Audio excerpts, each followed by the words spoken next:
What's up mga ka-3E, Dabber Cats? Magandang buhay sa inyo lahat. Kanina nga pala, tumawag yung tropa ko.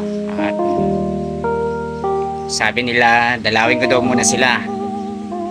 Dahil hindi raw maganda ang kanilang sitwasyon doon ngayon.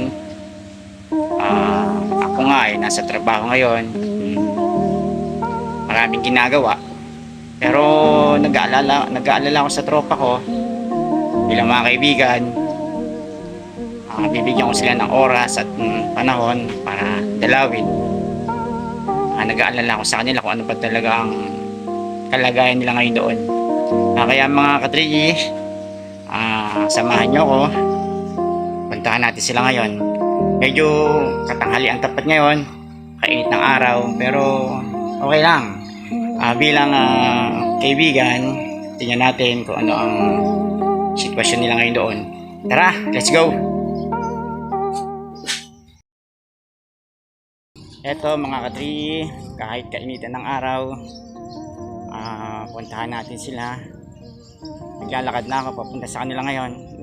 Dalawin ko si Big Boy, si Buboy at si Bobby. Ito na nga sila, malapit na ako. Hello Big Boy. Werte na yun tayo. Werte mo. Pinadal. Gago! Kumusta ba? Oo nga no, medyo hindi nga magandang sitwasyon ngayon. Diyan ngayon Paring Bobby, kumusta ba? Okay ka naman dyan, Paring Bobby? Buboy, ano ba? Kaya pa ba? Ano bang may tutulong ko sa inyo?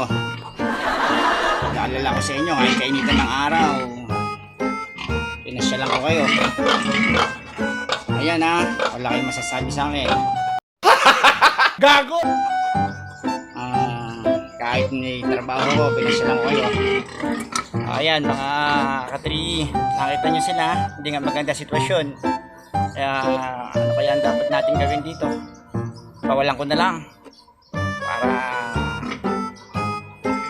makalakad sila sige mga ka-3, hanggang dito na lang. Sana ay tulungan ko sila. Magandang buhay, ingat, hanggang sa muli, bye bye.